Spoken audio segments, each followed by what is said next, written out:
Hi friends, இன்றைக்கி ஒரு டிஃப்ரெண்ட்டான வீடியோ தான் பார்க்க போகிறோம். நானே ஃபஸ்ட் டைம் தான் ட்ரை பண்ணேன். சூப்பராக வந்துருச்சு. வாங்க என்ன வீடியோன்னு பார்க்கலாம்.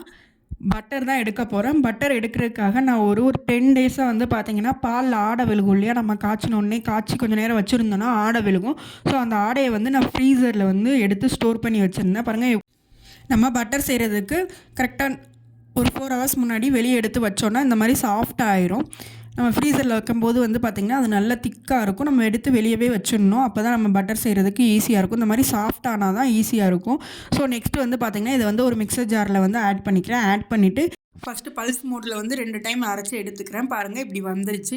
இதுக்கப்புறம் வந்து பார்த்திங்க அப்படின்னா நான் ஐஸ் க்யூப் இருந்தாலும் ஆட் பண்ணிக்கலாம், இல்லைனா நல்ல ஐஸ் வாட்டர் வந்து இருந்தாலும் ஆட் பண்ணிக்கலாம். நான் ஐஸ் வாட்டர் வந்து ஆட் பண்ணிவிட்டு திருப்பி பல்ஸ் மோட்லேயே வந்து நான் அரைக்கிறேன். பல்ஸ் மோடில் தான் அரைச்சிட்ருக்கேன். பாருங்கள், சூப்பராக ஒரு தடவை அரைச்சதுலேயே பார்த்திங்கன்னா டக்குன்னு வந்து வெண்ணெய் திரண்டு வந்துருச்சு. பசும்பாலில் தான் நான் எடுக்கிறேன். பாருங்கள், சூப்பராக வந்துருச்சு. இன்னும் கொஞ்சம் தண்ணி நல்லா விட்டுக்கிறேன். நல்லா எவ்வளோ அளவுக்கு தண்ணி விட முடியுமோ அந்த அளவுக்கு விட்டுக்கலாம். விட்டு அரைக்கும் போது நல்லா வந்து அந்த வெண்ணெய் வந்து திரண்டு வந்துடும். ஐஸ் வாட்டர் நல்லா 2 டைம் ஊற்றி எடுத்துகிட்டு வந்துட்டேன். பாருங்கள், நல்லா சூப்பராக வெண்ணெய் வந்து திரண்டு வந்துருச்சு. இப்போ மிக்ஸி ஜாரை எடுத்து வச்சுக்கிறேன். இது வந்து நம்ம ஃபில்ட்ரு பண்ணி எடுத்துக்கலாம். அந்த பட்டர் தனியாக பால் தனியாக வந்து ஃபில்ட்ரு பண்ணலாம். அதுக்காக ஒரு பெரிய பாத்திரத்தில் எடுத்து வச்சு அந்த கண்ணு கரண்டி இருக்கும் இல்லையா, ஃபில்ட்ரு அந்த மாதிரி எதுனாலும் யூஸ் பண்ணிக்கலாம். யூஸ் பண்ணி இதை வந்து ஃபில்ட்ரு பண்ணி எடுத்துக்கலாம். நல்லா அந்த இதில் போட்டு லைட்டாக அந்த கரண்டி வச்சு ப்ரெஸ் பண்ணி விடும்போது அதில் இருக்க எக்ஸஸான அந்த பால்லாம் வந்து வெளியே வந்துடும். ஒன்லி பட்டர் மட்டும் நம்மளுக்கு வந்து கிடைக்கும்.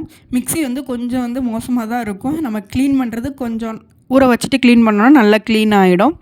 மிக்ஸி வந்து ஊற போட்டுடலாம். நெக்ஸ்ட் இங்கே பாருங்கள், இப்போ வந்து நான் அந்த ஸ்பூனை வச்சு நல்லா ப்ரெஸ் பண்ணி விடுறேன். ப்ரெஸ் பண்ணி விடும்போது அதில் எக்ஸஸாக இருக்க வந்து பால் வந்து நல்லா வெளியே வந்துடும். பாருங்கள், சூப்பராக பட்டர் வந்து ரெடி ஆகிடுச்சு. கலரே பாருங்கள் எப்படி சூப்பராக இருக்குன்னு. கொஞ்சோன்னு தான் நான் பாலாடை எடுத்து வச்சுருந்தேன். பட் பாருங்கள் எவ்வளோ அளவு பட்டர் கிடச்சிருக்குன்னு.